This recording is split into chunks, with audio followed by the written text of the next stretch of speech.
Hi Thrivers. Before I get started on this week's episode, I just want to mention that I've just received the first copy of my soon to be released book, You Can Thrive After Narcissistic Abuse. So exciting. And you can see the picture of it on Facebook or Instagram. And the links to these are in the description of this video.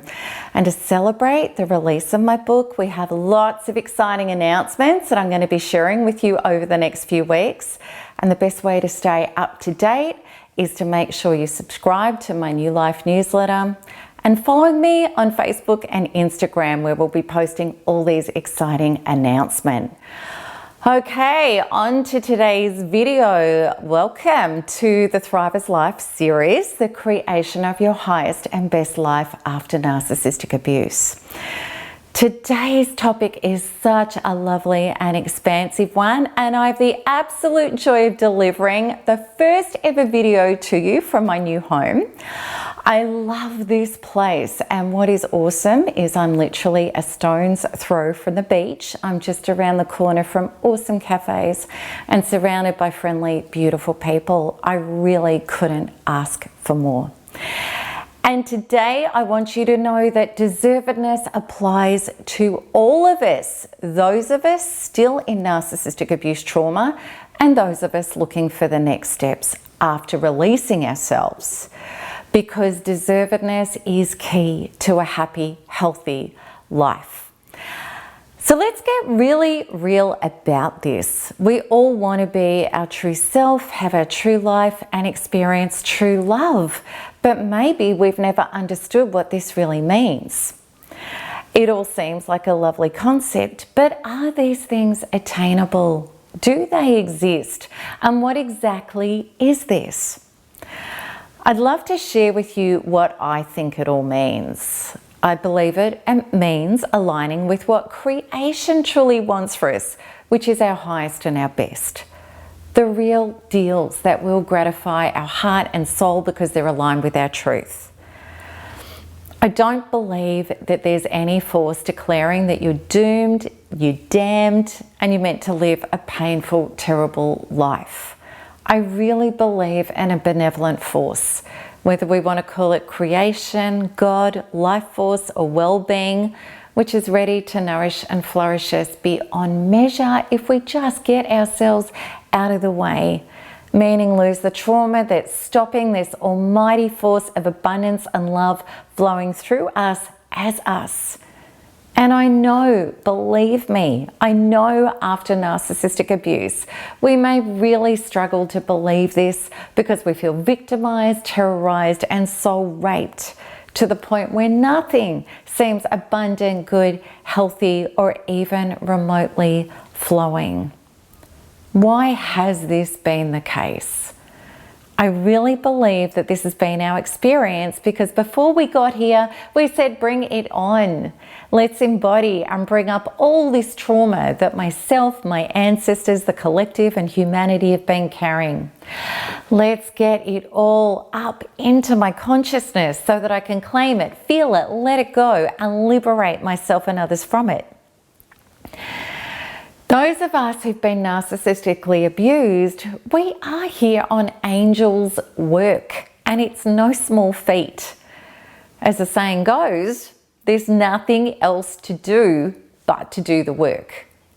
Namely, find and release the trauma and open ourselves up to have the light entrance, which is exactly what Quantum Freedom Healing helps us perform in record time and startling direct ways, so that we can have the birthright of well-being and abundance flowing through us.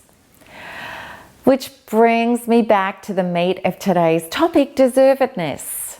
So much of the human condition has been about shame and lack of deservedness. In fact, it's been a heavy part of our conditioning to believe that we're less than, we should stand at the end of the line, that resources are limited, and others deserve more than what we do. Yet, in quantum law, which is the absolute truth of things, there are no limits, there is plenty, and everyone deserves. It's conditioned scarcity thinking that set us up for separation, fear, depravity, self-sabotage, me versus you, and even narcissism. If I don't control, manipulate, and take, then I won't get my stuff and somebody else will take it from me. All of this defies the true laws of creation and is a part of the sickness that our world and humanity has been plunged into. At the quantum level, everything is one, which means that you are creation itself. You are the oneness of all that is. How can you not deserve when you're already all of it? In fact, the ultimate blasphemy is to see yourself as small and less than and not deserving of what it is that's not just your birthright to have, but who you actually are. Let me explain to you how manifestation works at the purest quantum level. If your inner identity does not embrace a certain belief about yourself and life, then this thing will not be in your experience. It's a law as absolute as gravity, so within, so without, because you are the quantum creator of your reality. That's how powerful you are. The real question is, are you going to claim your power? Are you going to do the rearranging at the inner level, or try to battle your outside circumstances with the still existing inner painful beliefs? I hope you're starting to understand by now that the former track will change your life forever, and the latter only cements you deeper in the pain. There is no amount of doing that can overcome a defunct, pointing in the opposite direction being. The painful thing is most of our inner identities, by the time we've got to the patterns of disappointing relationships and or narcissistic abuse, clearly don't organically have healthy well-being beliefs. In fact, they are the exact opposite. How do we know this? Because our important and impactful relationships that we stay attached to and roll around in are always reflecting back to us the state of our inner being. All right, so let's examine where our inner identities are at. And please, I don't want you to judge yourself or feel helpless, because you certainly aren't.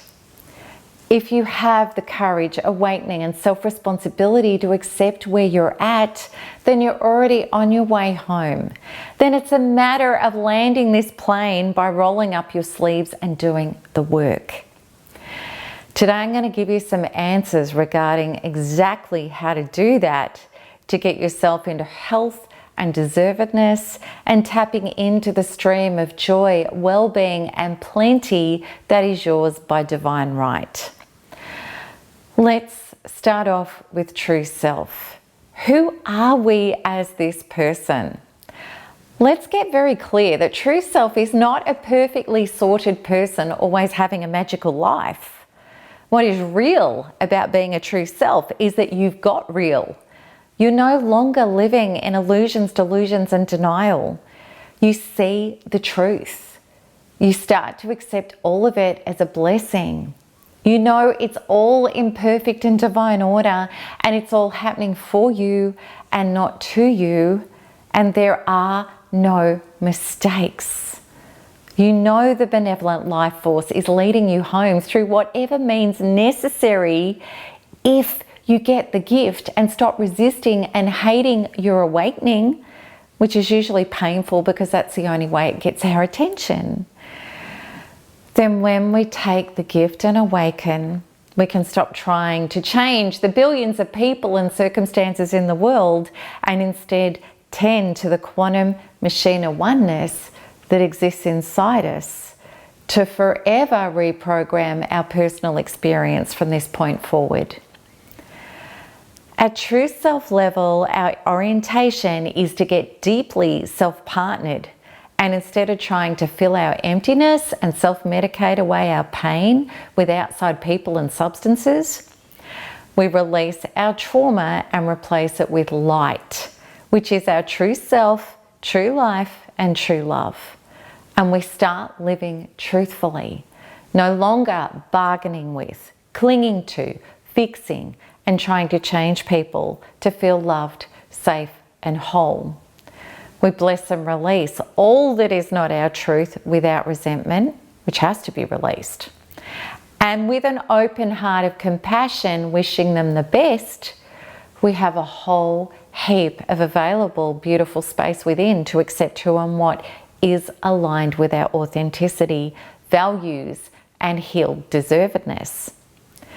Then we see how our alignment and choices and open-hearted truth starts to unfold real, blessed, and enriched, soul-gratifying results. That's true self. Do you want this? Did we come here to live under a guise of denial and delusion? Or are we prepared to walk through the fire of our own traumatized consciousness to get to the other side? The only beingness that was ever going to truly gratify us. I'd love you to pause this video and scroll down and give me your thoughts on this. Honestly. Do you want this? Do you want true self? Are you prepared to do what it takes? All right, let's move on to creating our true life, which is only possible if we're prepared to live as a true self, which is so ironic because most people try to put the cart in front of the horse and wonder why they continually aren't getting anywhere and are even getting squashed. Let's just reiterate what true self is. Realizing everything is happening for you and not to you to wake you up, and that all of creation adores you. And when you lose your trauma, that you will see yourself as creation does, as more and more of it flows through you. Then you can target and release the beliefs of lack of deservedness, such as, it's greedy and selfish to flourish and prosper. Others deserve this, and other people are going to miss out if I get the good stuff, etc. Additionally, we may also be carrying all sorts of beliefs about being bad, wrong, and defective and can't have the good stuff because they're not being good enough to deserve it. And maybe we think we need to do the spiritual self-sacrifice model. I can't accept abundance for my life's work, and even though I give all my time and energy to others, my house and car are cracking up around me, not to mention my health. Boy, do I know a lot of spiritual people like that who are entrenched in literal past life vows of poverty, believing that this would get them to divinity. However, divinity is right here, right now, and it's about well-being and space in ourselves and being a generator of expansion, positivity, and abundant blessings for self and others, and allowing others to know that they too can rise and show others the way out of the pain and the darkness. Now, true love, this is big for a lot of us in this community. How many of us have settled for second, third, or less best? We settle or think we're aligned and then discover we aren't and stay regardless, instead of being alone and waiting for our true aligned connections. How many of us have had such low deservedness that we don't know how to generate the love and connections that really are a match for our true self? Life truly is a series of choices. The incoming stream is always there, and the mechanics of life are always quantumly responding to our choices. Yeses mean, okay, that's your level of self, and no's without any additional energy on that choice means, okay, that isn't a match for your inner identity. Every well-placed no without anger, victimization, and resentment is an up level to a greater and higher value of your inner identity composition and set point, where things and people of higher value enter your stream. How do we get into this flow of well-being? By letting go of the snags, the traumas within you that are keeping you enmeshed and recreating the past that has hurt you, and heal and step up into your higher level of deservedness. Okay, here's the deal. I want you to follow these instructions in your own time. It's about getting out your journal and asking yourself, where am I in regard to my deservedness to be my true self? And listen to how this feels in your body, because that's how your inner identity communicates with you. And I want you to rate yourself out of 10. A 0 out of 10 means I'm nowhere near my deservedness. And a 10 out of 10 means I'm there. And we've got to really listen and be real with ourselves. Not what we'd like to think it is, what it feels like in our body. And then repeat these questions with true life and true love. And be really honest with what your body reveals. If you're not a 10 out of 10, then you have trauma blocking your organic, true flow of well-being on these topics. That is yours to have if you get your trauma out of the way. Those of you working with NARP, you can use the goal setting module and set the goal, I deserve and am open to fully receive the highest expression of my true self, true life, and true love. Oh, feel that in your body. You may want to work on these separately or all together. It's up to you to start clearing your trauma blocking this. Get prepared for incredible breakthroughs by doing so. They're going to blow your mind. Those working with the Empowered Self course, you can start working these desires and goals into your expansion module work. And please ask any questions you want regarding this, because I look forward to our really rich and lively discussion about this groundbreaking topic. It's one I love and I am deeply committed to myself. So remember, after narcissistic abuse recovery, gloriously we take it further. Why? Because we can. Lots of love. Bye-bye.